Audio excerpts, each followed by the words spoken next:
Aujourd'hui, je vais parler de a lovely little game that everyone calls a chrono trigger-like, which of course immediately sold me, but do I really agree with this assessment, considering my love of, well, Chrono Trigger?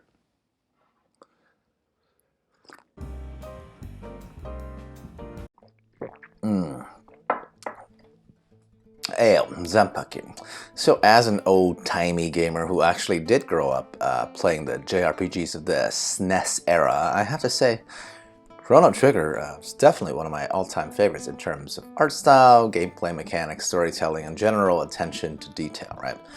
It might even actually be my absolute favorite of that era, right up there with Final Fantasy 3/6, right? To be honest, the original Chrono Trigger experience just hasn't really been replicated since.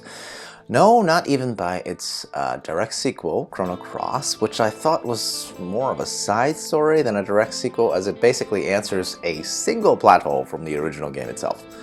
And yeah, I was saddened by the fact that Chrono Trigger as a series basically stagnated since the first game, right? And I thought I would never see RPGs of its kind ever again. But hey, I am sure glad I'm proven wrong.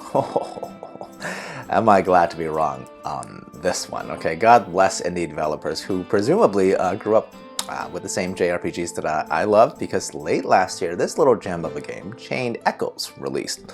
Right in the middle of my Tactics Ogre Reborn grind, so I just played this game recently, and boy, I found it very satisfying, right? I have to say, and I don't think that would be any kind of spoilers. After all, when it comes to reviews, I am pretty late to the game, so this isn't so much a review as it's just my thoughts on the part of the game that really tickled my fancy, right?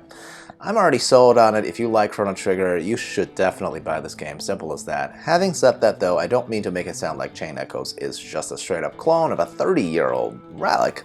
Great relic, but still a relic, right? It absolutely still has some of its own personality, and that's really what I want to emphasize, right? Anyway, if you enjoy some random rants from a dude with clearly no production skills, like, subscribe, comment, share, or whatever, okay? I'll be great regardless, because I just do these for funsies.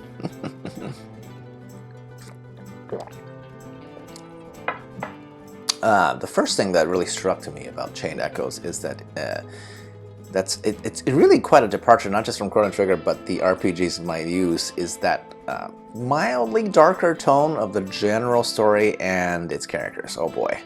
I mean, there are some actual, I think, intentional homages or parallels to Berserk's key relationship here, and that really kind of threw me for a loop once I realized it.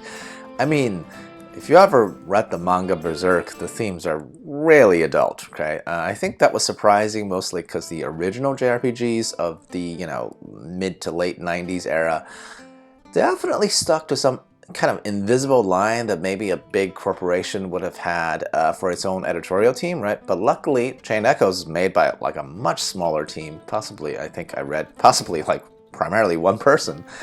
And some of the dialogues that I read in-game actually sounds like what a reasonable adult would say in these war-torn times. That's the game's environment, right?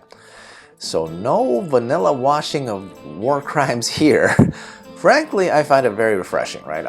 It's a little shocking with the kind of cutesy graphics, but I remember specifically one instance, especially when you reach the home of one of the later recruits into your party, who, it's a subspecies of, I guess, in the world that really care about their honor a lot.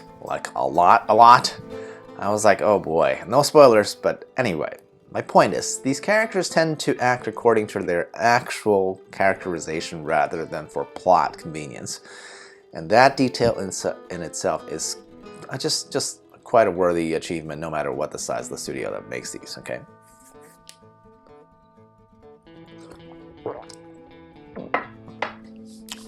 Point number 2, right? Huge fan of this party formation system that lets, the player make use of 8 characters basically at the same time, right? This circumvents one of the biggest issues of JRPGs, especially ones with a good amount of party members, right? Which has always been, well, why am I stuck with a team of only 3 to 4, right?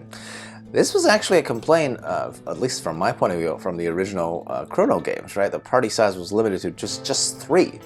Chain Echoes technically has a, at any given time you got 4 characters on screen, right? That doesn't seem like much of an improvement, but the thing is, for each frontline party member, you have a partner held in reserve that can be switched in at the player's discretion and have a turn immediately instead of their partners. So yeah, you basically have access to all 8 members of the party at all times, and that really gives battle planning quite a bit more flexibility, right?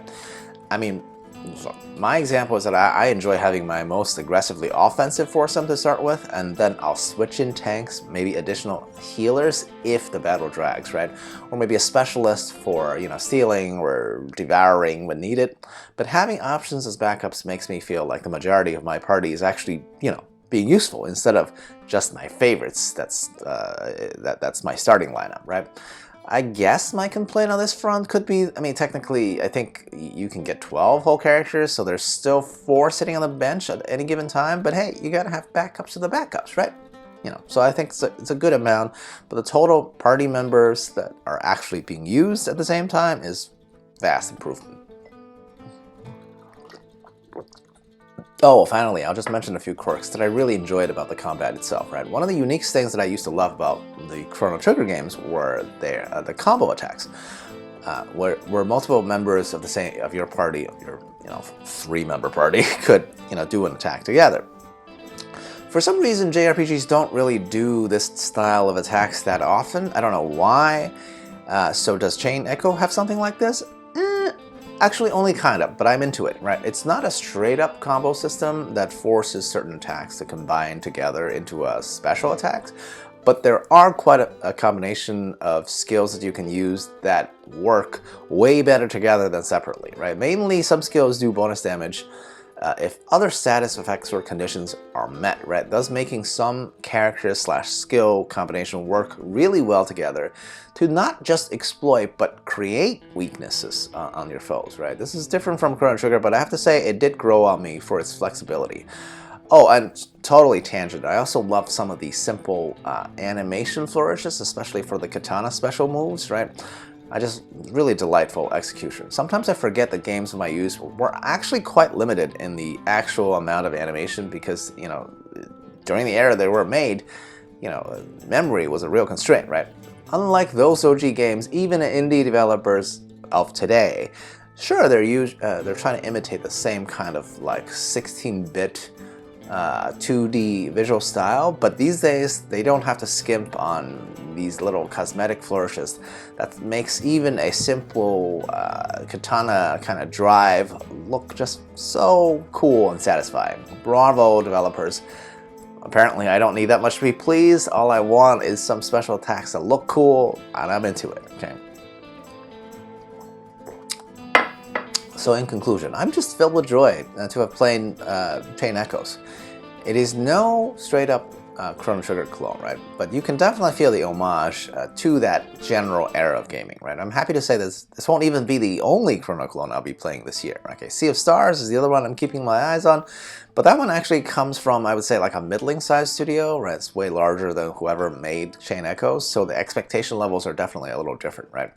Still, can't go wrong in my opinion, so long as these are clearly labors of love. I mean, when I play games like this, I'm just happy. So happy developers still exist that makes the stuff that reminds themselves of their youth and also my youth.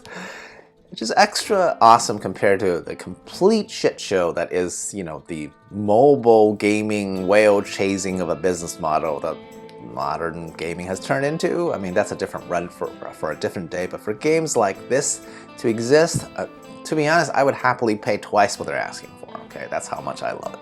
Cheers, I'll approach it.